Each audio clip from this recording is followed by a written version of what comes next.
Welcome students. Today we are going to discuss Unit 6 Read 1 The Blue Cross. વિદ્યાર્થી મિત્રો the blue cross એટલે કે આસમાની cruise.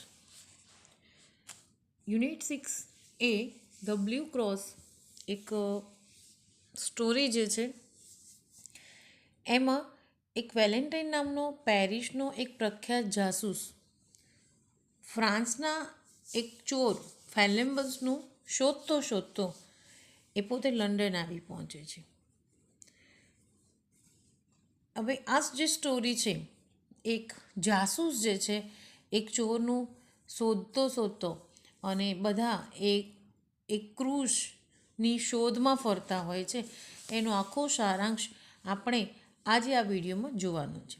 The blue ક્રોસનો લેસનનો સારાંશ આપણે પહેલાં જોઈ લઈશું.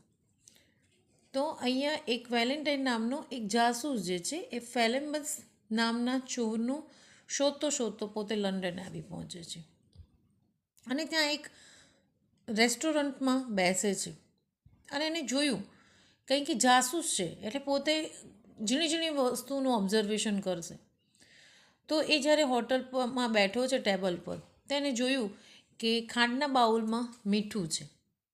તો એ વસ્તુ જોઈને વેઇટરને એના વિશે પૂછે છે કે આ કામ કોણે કર્યું. તો હોટલનો જે વ્યક્તિ છે એને જણાવે છે, વેઇટર જે છે એ જણાવે છે કે આ કૃત્ય આજે 2 પાદરીઓ અહીંયા આવ્યા હતા તેમાંના એક પાદરીએ આ કર્યું છે. રેસ્ટોરન્ટ દિવાલ પર પણ સૂપ પણ ઢોળ્યો હતો. તેણે બજારમાં ફળની દુકાને સફરજન ઊંધા વાળ્યા હતા અને નારંગી અને નટ્સ ઉપરના લેબલ પણ બદલી નાખ્યા હતા.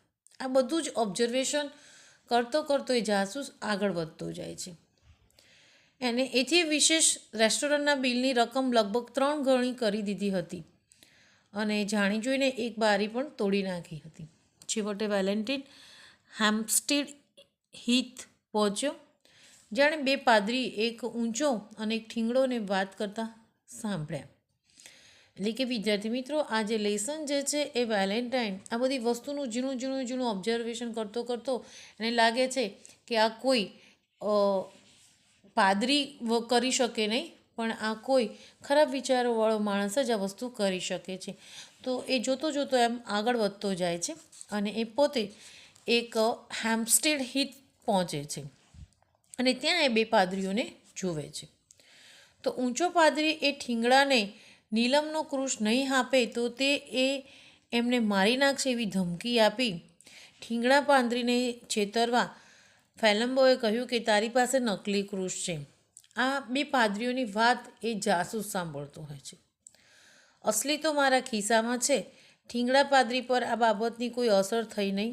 ઠીંગડા પાદરીએ કહ્યું કે તો અસલ ક્રૂસના પાર્સલને એક મીઠાની દુકાનમાં ભૂલી આવ્યો છે અને ત્યાંની લેડીએ તેને એક વેસ્ટમિનિસ્ટરમાં રહેતા તેમના મિત્રને ટપાલમાં મોકલી આપવામાં જણાવ્યું છે.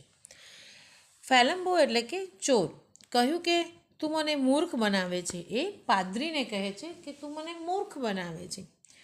આમ 2 પાદરીની વાત એક જાસૂસ તરીકે જે વેલેન્ટાઇન એમની પાછળ ફરે છે એ સાંભળે છે અને ફેલેમ્બસે ઠીંગડા પાદરીને ધમકી આપીને કહે છે અહીં આપણે 2 જણ જ છીએ, તું તે ક્રૂસ મને આપી દે.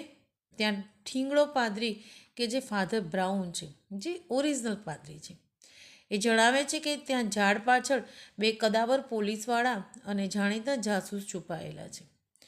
જે ઊંચો પાદરી જે છે એ કોણ છે? એક ચોર છે, ફેલેમ્બસ છે. આશ્ચર્યની સીમા રહેતી નથી. ફેલેમ્બો જાણવા માગે છે કે ફાધર બ્રાઉનને આ કેવી રીતે કર્યું. ત્યારે ફાધર બ્રાઉન રસ ચકોલે છે કે તેમને ફેલેમ્બોસ પર પહેલાંથી જ શંકા હતી. તેણે મીઠાવાળી કોફી પીધી તો પણ ચૂપ રહ્યો.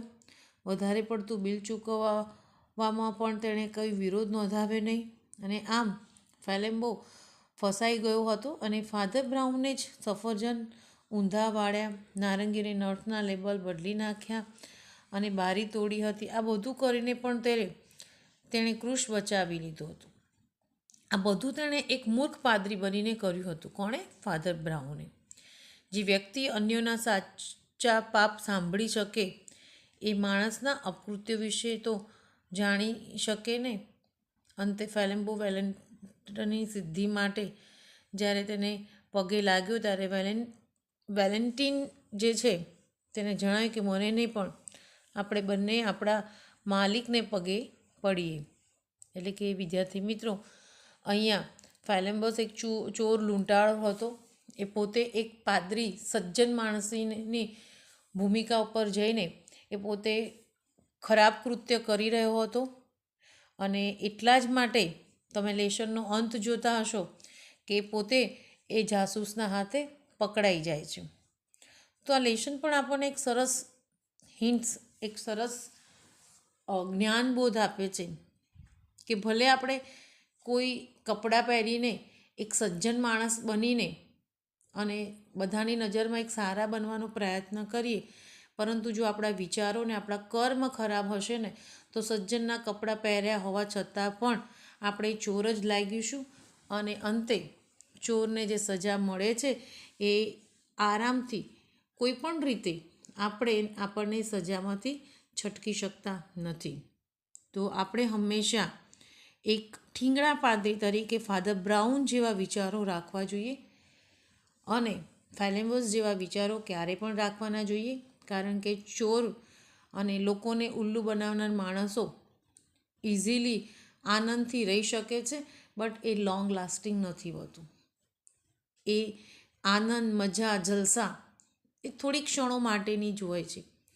પરંતુ ફાધર બ્રાઉન જેવા સન્નારી જેવા પાદરી તરીકે જ ભૂમિકા આપણે ભજવવી હોય તો ઘણાના ખોટાળા જૂઠાણાને સહન કરીને આપણે આગળ વધવું પડે છે. અને છેલ્લે આપણે આપણી જગ્યા ઉપર જે પ્રતિષ્ઠા મેળવી છે એ એઝ ઇટ ઇઝ જ રહે છે.